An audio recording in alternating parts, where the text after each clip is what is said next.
Donc, déjà, moi, j'ai un petit lien de parenté avec Alyosha. Et alors, c'était à la fois quelque chose, du coup, qui favorisait la familiarité et qui l'empêchait presque en même temps au tout début. Parce qu'il y a une familiarité, parce qu'on connaît l'autre avec ce visage-là. Il faut se mettre à croire qu'on est, alors qu'on joue, ne pas voir qu'on joue. Il ne faut pas que je vois chez l'autre. Et Alyosha voit tous les petits décrochages. Donc moi, dès que je décrochais un peu, je butais sur un mot, je ne pouvais absolument pas compter sur lui et sur sa solidarité, puisqu'il se mettait à rire. Voilà, Eric Rochon rigolait pas, Camille un petit peu. Enfin bon, c'était compliqué. Toi, tu rigolais, mais Eric, c'était... Donc on se dit, il faut absolument que ce fou rire se termine immédiatement. Voilà. Je pense qu'avoir une communauté d'esprit, le fait qu'avec Sarah, l'entente se passe bien, que je comprends comment elle fonctionne, qu'il y ait une sorte d'immédiateté, ça participe à faciliter cette chose-là et à faire en sorte qu'elle existe.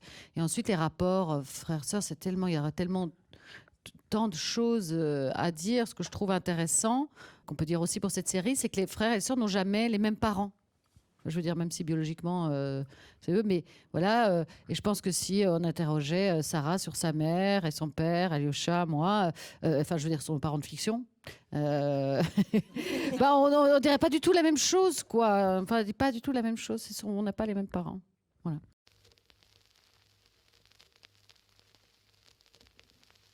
Ça a marqué quelque chose, mais à vrai dire, ça partait de loin, le fait qu'ils se soient un peu éloignés l'un de l'autre. À vrai dire, voilà, ils ont vécu en parallèle malgré tout. Ils n'ont pas décidé particulièrement non plus de faire exploser ce couple.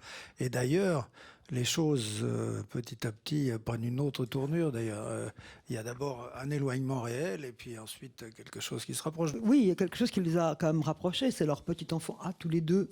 Et même si elle vit des choses, effectivement, extra-conjugales et son livre en particulier, tout ce qui peut lui arriver en dehors de son couple, c'est quand même ce qui les fait tenir... comme un. Non, puis il y a une relation réelle et profonde malgré tout. C'est pas parce que les gens comme ça prennent des chemins différents qu'il n'y a pas un affect très fort. Et dans tous les membres de la famille d'ailleurs, mais entre ces deux-là, malgré tout, ça tient la route, quoi.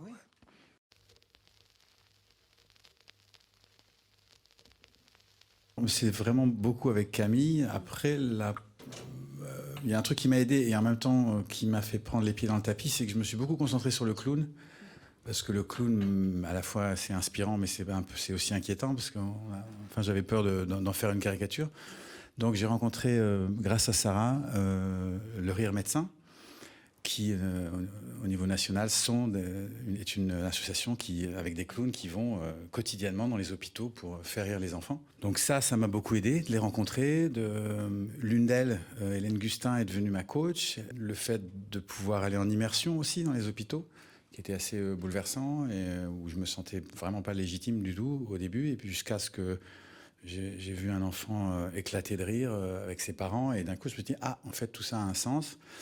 Donc je me suis beaucoup concentré là-dessus parce que le clown me faisait peur en fait. C'est même pas un truc que tu as envie de rater. Mais c'est vrai que je me suis rendu compte avec Eric que j'avais complètement zappé le gars en fait.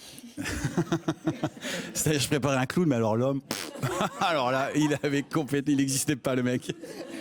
Voilà, et donc je suis arrivé en mode Pierre Richard, tu vois, je vais me casser la gueule, je vais prendre la mauvaise chaise, tu vois. Je me suis dit, tiens, elle est burlesque et tout. Et en fait, non. En fait, c'est un homme qui fait ça 2 fois par semaine, mais voilà, et c'est pas ça qui le définit. Il n'y a pas que le clown, il y a un être humain avant ça. Et c'est beaucoup avec Eric, d'ailleurs, 2e jour de tournage, où on a eu cette discussion, où il s'est dit, tiens, il est en train de me faire une espèce d'adolescent attardé.